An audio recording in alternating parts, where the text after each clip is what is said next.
स्वागत है आपका अनंत ज्ञान टीवी में। मैं रीत वशिष्ठ एक बार फिर आप सभी के बीच में हाजिर हूँ।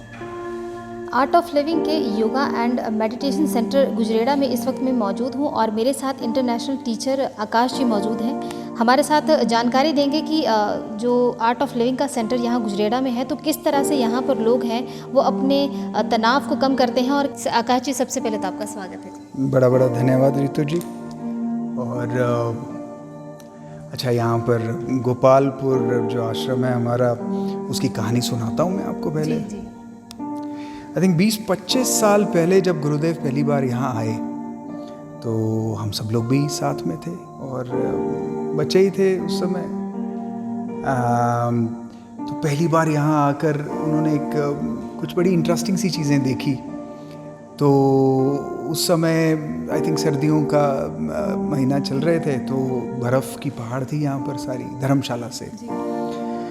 और जहाँ पर रुके हुए थे वो शायद सर्किट हाउस में रुके हुए थे, और वहाँ पर सर्किट हाउस में साथ में आम के पेड़ लगे हुए थे कहीं पर। तो वो यहाँ पर बोलते कि अरे, दुनिया में आम के पेड़ और बर्फ़ के पहाड़ और एक साथ कहीं नहीं होते।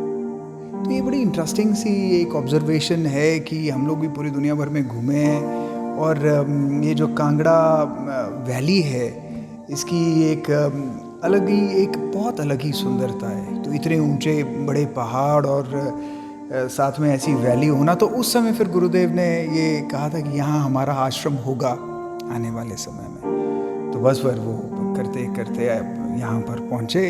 ये भी एक कृपा रही, यहाँ पर हमें स्थान मिला और आज हिमालय के दर्शन करते हैं। पूरे भारत से, पूरे विदेश से लोग आते हैं, तो बड़े खुश होते हैं यहाँ पर। तो फिर हम तो बहुत धन्यभागी हैं हिमालय पर्वत के और देवी चामुंडा के कि उन्होंने अपने पास आकर बुलाया, बैठाया।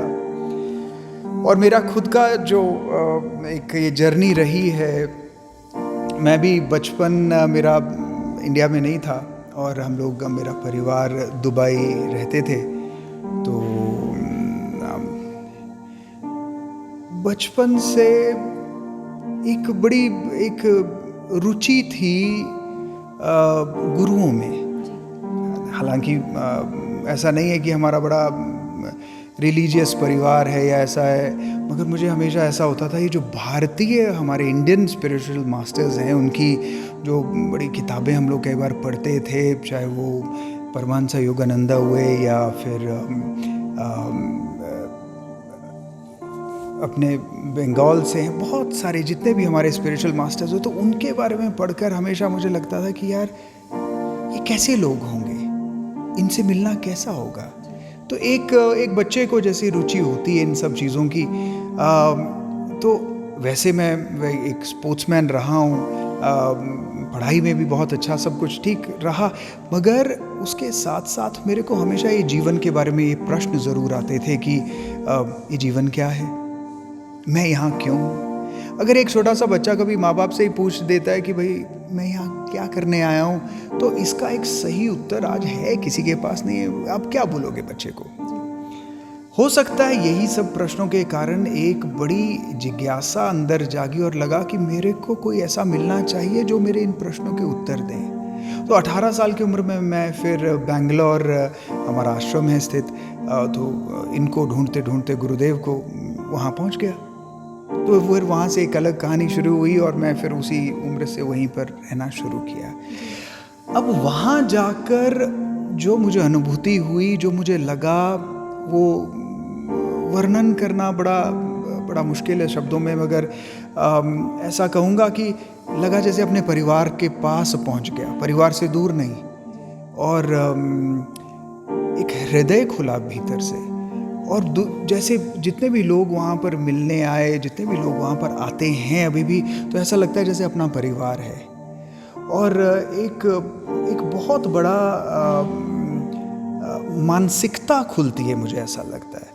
तो अब रहते रहते वहाँ पर मुझे आज ये लगता है कि एक हल्का सा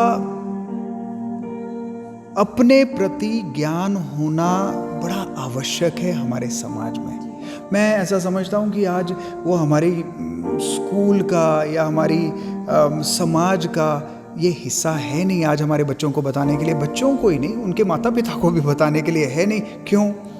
क्योंकि जैसे मुझे हमेशा लगता था कि आज आप सब कुछ कमा सकते हो, पढ़ाई कर सकते हो, आप अच्छे संघर्ष कर सकते हो, जीवन में सब कुछ कमाया जा सकता है, आप घर बना सकते हो, आप अच्छी गाड़ी ले सकते हो, अच्छा घर बार अच्छे अपने बच्चों को अच्छी जगह भेज सकते हो।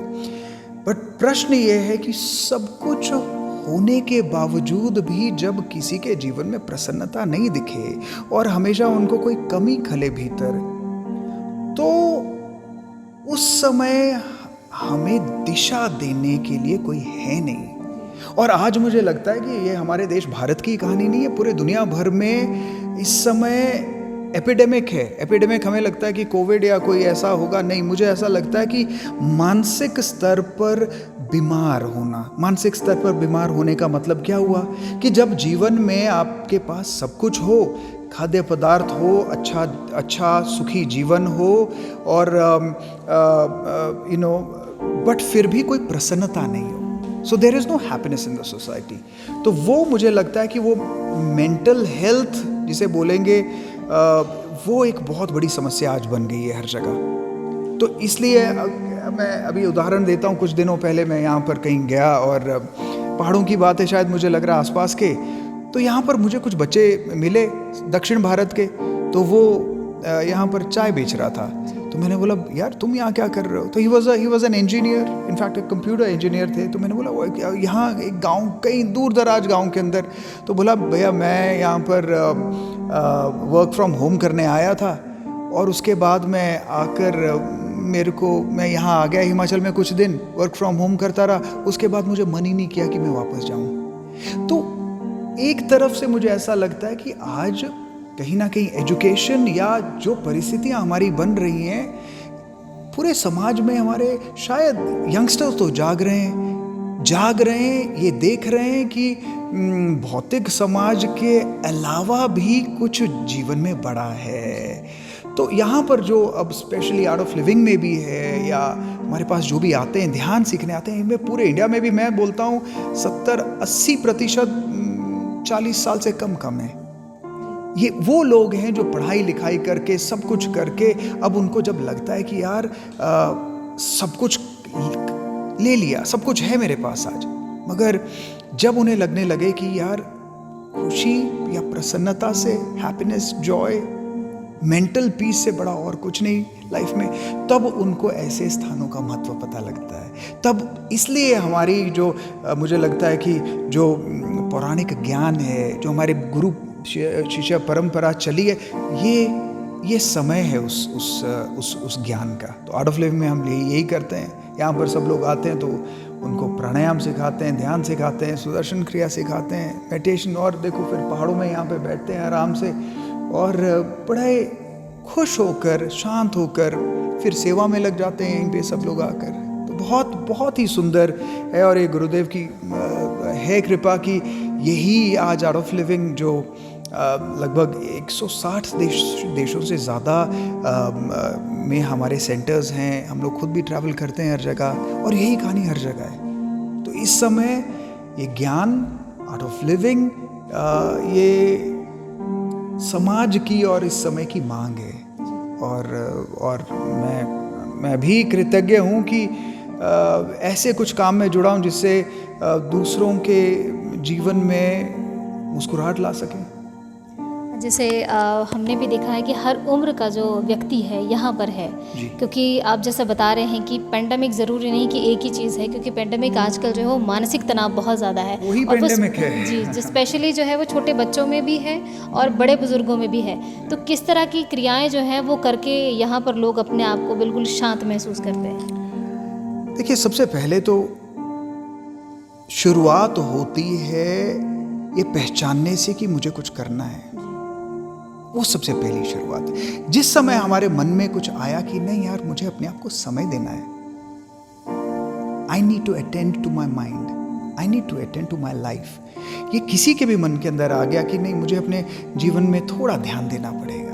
ये जो काम, सिर्फ काम करता हूँ, ऑफिस जाता हूँ, घर आता हूँ, ऑफिस जाता हूँ, घर आता हूँ, पिछले 30 साल से एक जो करते हैं, या चलो बाहर चले गए, ये ले लिया, वो खरीद लिया, मगर उसके बाद भी भीतर से सब कुछ होने के बावजूद भी प्रसन्नता जब नहीं आती, तो जब किसी को ये अनुभूति हो कि मुझे अब अपने आप को समय देना पड़ेगा, वो शुरुआत है, वो शुरुआत है। फिर बहुत सारे सुंदर तरीके हैं। आर्ट ऑफ लिविंग में भी हम लोग एक बेसिक कोर्स कराते हैं जो हर जगह, हर हिमाचल के हर शहर में अवेलेबल है।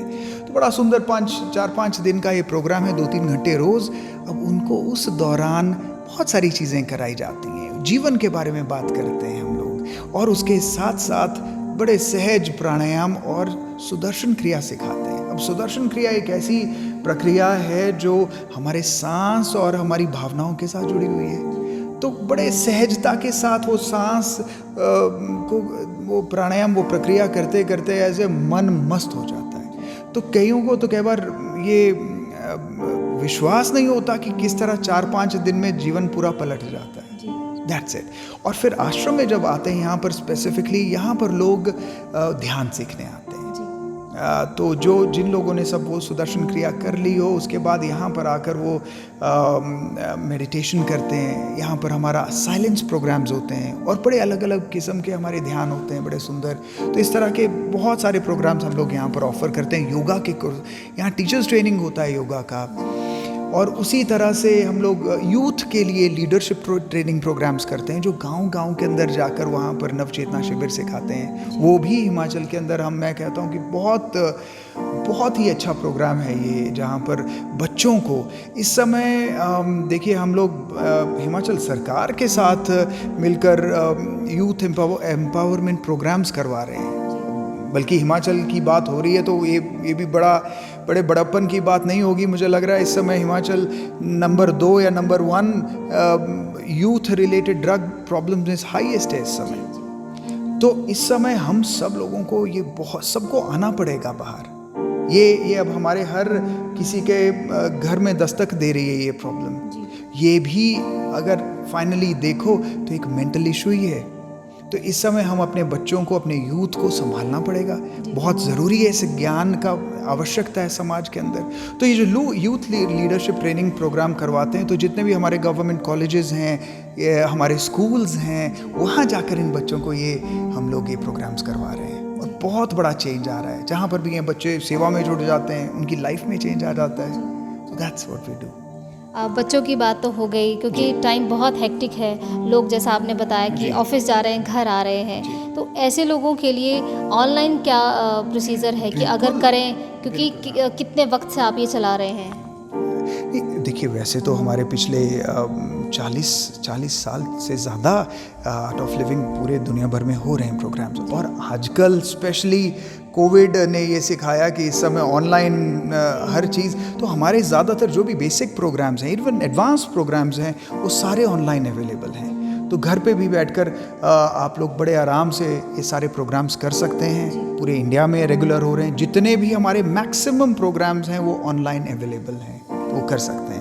मगर मैं फिर भी यही सजेस्ट करूँगा कि जो साथ बैठकर आप किसी भी हमारे अध्यापक से प्रशिक्षण लेते हैं, उसका एक अलग ही सुंदरता है उसमें। जी। तो आकाश जी, आपसे बात करके अच्छा लगा। आखिर में जानना चाहूँगी कि हमारे दर्शकों को क्या संदेश देना चाहेंगे कि अगर वो इन सब चीज़ों में घिरे हुए हैं तो क्या करें? जी, मेरा सब जो भी परिवार यहाँ पर ये प्रोग्राम आपका देख रहा है, मैं उनसे यही कहूँगा कि हिम्मत करिए और ये याद रखिए कि ये जो आपका काम काज है, ये समाज है, सब कुछ इसी तरह चला रहेगा। अगर हम भय में, डर में ग्रस्त होकर अपना जीवन जिएंगे तो कभी भी कुछ और करने की हिम्मत पड़ेगी नहीं हमें। दुखी भी रहते हैं, मगर फिर भी हम लोग कभी ये सॉल्यूशन नहीं ढूंढते कि मैं क्या कर सकती हूँ। तो मैं आह्वान करना चाहूँगा और इनफैक्ट मैं ये भी बोलना चाहता हूँ कि इस समय समाज में एक बहुत बड़ा बदलाव आ रहा है, जहाँ पर जितने भी लोग हैं वो मानसिक संतुलन रखना अपने जीवन में, या प्रसन्नता होना, जॉय होना, या कुछ और करना रोज़मर्रा के जीवन के परे, उसके लिए बहुत बड़ा महत्व दे रहे हैं। तो मैं कहूँगा, अपने आप को समय दीजिए। रोज़मर्रा के जीवन के बावजूद भी आप एक अच्छे समय पर एक नियम अपने जीवन में ला सकते हैं। समय पर खाना, समय पर सोना, अपने स्वास्थ्य का ध्यान रखना। और जब स्वास्थ्य की बात हो रही है तो प्लीज़ ये ध्यान रखिएगा सभी कि स्वास्थ्य मानसिक होता है, शारीरिक बाद में होता है। हमारी बीमारियां मन में पहले लगती हैं और बाद में शरीर में दिखती हैं। So it is mental health. So जो मेंटल हेल्थ की इम्पोर्टेंस समझना बड़ी आवश्यक है। तो कहीं पर भी आपको लगे कि आप हमेशा ऐसी अच्छी कंपनी रखिए जहाँ पर हमेशा आपको उत्साह मिलता हो। ऐसे दोस्त रखिए जहाँ पर आपको जीवन में वृद्धि मिले, जहाँ पर आपको लगता हो कि मेरे को पॉजिटिविटी मिलती हो वहाँ पर। और नो डाउट्स जहाँ पर भी आप, और स्पेसिफिकली यहाँ पर आर्ट ऑफ लिविंग में आ सकते हैं। बड़े सारे हमारे टीचर्स हैं, हर शहर में हैं, आपकी सहायता करने के लिए। We are here to help. और योग सीखिए, प्राणायाम सीखिए और ध्यान सीखिए। इससे जीवन से प्रफुल्लित हो जाएगा। बहुत धन्यवाद हमारे साथ ऐसी अहम जानकारी देने के लिए। धन्यवाद आपका। तो ये हमारे साथ थे आकाश जी, जिन्होंने आर्ट ऑफ लिविंग के बारे में बताया कि अगर कोई भी व्यक्ति है तो मानसिक तनाव और किसी भी चिंता से मुक्त होना चाहता है तो आर्ट ऑफ लिविंग में ज़रूर आए। फ़िलहाल के लिए इतना ही।